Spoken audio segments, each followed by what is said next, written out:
Bom, boa noite, companheiras, boa noite, companheiros. Boa noite aos que estão assistindo a gente aí pela transmissão. Boa noite aos candidatos, ao companheiro Inácio, à companheira Luziane. Esse é o quarto debate entre os candidatos à presidência do partido. Vamos tentar estabelecer o silêncio. silêncio. Nós já fizemos debate no Pará, fizemos 2 debates pela internet e esse agora é o quarto. E os debates são marcados por um aparente consenso. Com a ideia de que o PT precisa mudar para que o Brasil continue mudando. Eu falo em aparente consenso porque tem setores do partido que não têm compromisso com as mudanças que são necessárias no partido e com as mudanças que são necessárias no país. E isso precisa ser dito no momento de PED. Eu me refiro, por exemplo, ao Cândido Vacarezza, que, em conluio com o PMDB, sabota a reforma política que nós defendemos. Eu me refiro, por exemplo, ao Paulo Bernardo, ministro petista, que é contra a democratização da comunicação e, portanto, opera a favor do oligopólio nesse setor. Eu me refiro a todos aqueles que, direto ou indiretamente, submetem, subordinam o PT às oligarquias regionais, aos Barbalho, do Pará, aos Sarney, do Maranhão, aos Calheiros e aqui aos Gomes, porque há setores do partido que colocam o PT submisso às oligarquias. E me refiro também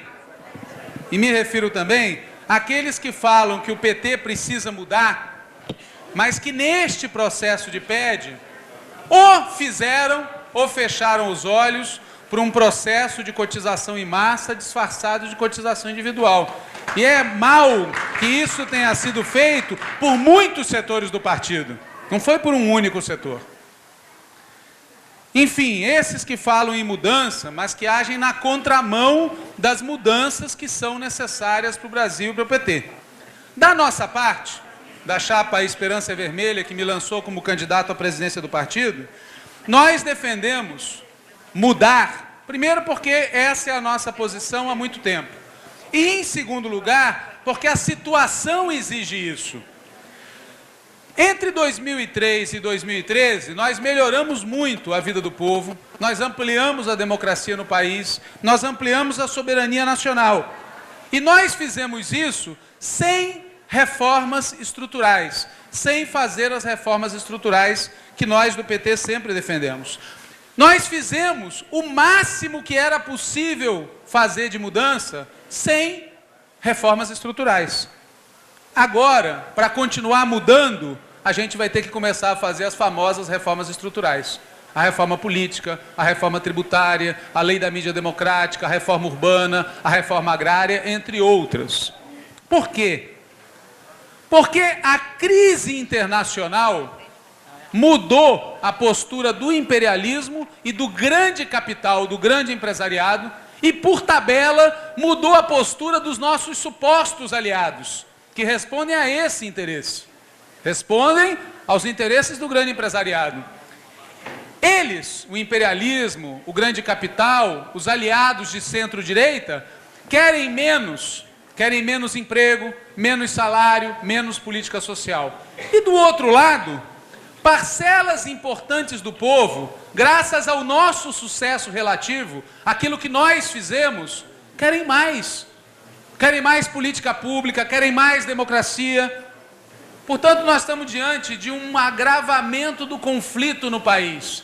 O bloco do grande capital querendo menos e os setores populares querendo mais. E o resultado prático disso é que, ou bem nós fazemos as reformas estruturais e avançamos, ou nós vamos viver um retrocesso no país. Seja agora, na eleição de 2014, seja por pressão sobre nós no governo, seja em 2018. É por isso que nós dizemos que, para avançar, a gente precisa mudar. Nós precisamos mudar a nossa estratégia.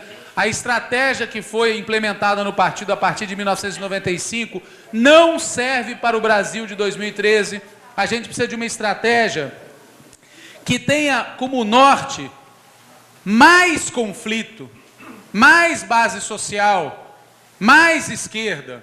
A gente precisa de outra tática, para poder obter um segundo mandato Dilma que seja superior ao atual, seja melhor do que o atual, seja um segundo mandato marcado pelas reformas estruturais, insisto, reforma política, reforma tributária, lei da mídia democrática, reforma agrária, reforma urbana, um salto de qualidade e de investimento em educação, em saúde, em cultura, em transporte, entre outras.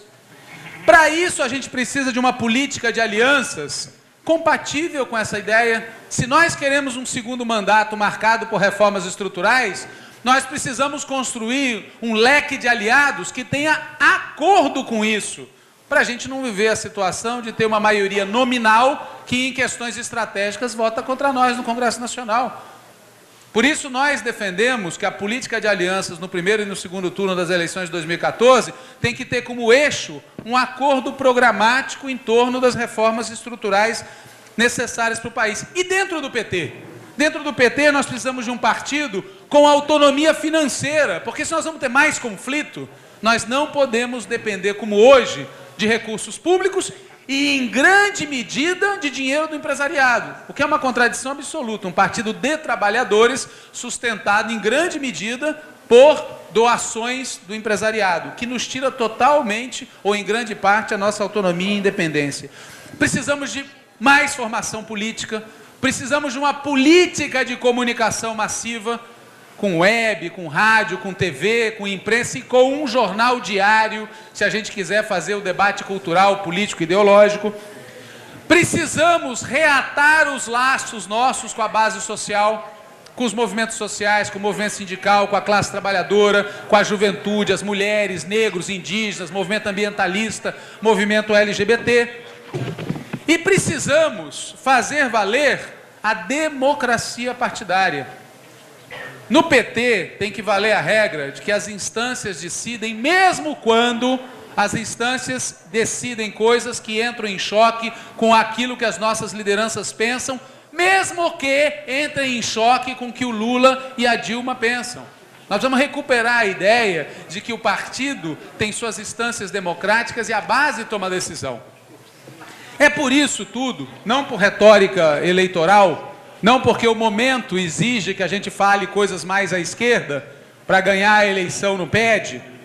É por essas razões, é por essa análise que nós defendemos que é preciso mudar. Outra estratégia, outra tática e mudanças no funcionamento do partido. Essa é a condição, na nossa opinião, para que o PT não seja o partido que tem um grande passado pela frente, né? A gente sempre fica comemorando o que nós fizemos. Nós temos um grande passado e nos orgulhamos dele. É a condição para a gente não ser apenas o partido que comemora os feitos do presente. A gente comemora os feitos do presente, mas não são os feitos do presente que vão nos garantir o futuro. Nós temos que ser o partido do futuro, e o partido do futuro é aquele que está sintonizado com o Brasil, que quer reformas estruturais, com a América Latina, que quer integração regional, com o mundo que está em crise, e a solução para a crise mundial é o socialismo, e o PT tem que falar disso. Para isso, a gente precisa mudar, para a gente poder ser o partido do futuro. E é por essas razões que eu quero pedir o voto de vocês para a chapa Esperança Vermelha, que me indicou como candidato a presidente do partido. E aqui no Ceará, a gente também quer pedir o voto para a chapa Um Novo Tempo e para a candidatura do companheiro Guilherme Sampaio. E aqui em Fortaleza, para a chapa Um Novo Tempo em Fortaleza e para a candidatura do companheiro Eumano, porque a gente acredita que são essas candidaturas aqui no Ceará e aqui em Fortaleza, e a nossa candidatura é a chapa Esperança Vermelha em âmbito nacional, que com mais coerência defendem essa ideia de que o PT precisa de uma nova estratégia, de uma nova tática para eleger a Dilma em condições de fazer um mandato superior e de um novo funcionamento partidário. Obrigado pela atenção e viva o Partido dos Trabalhadores!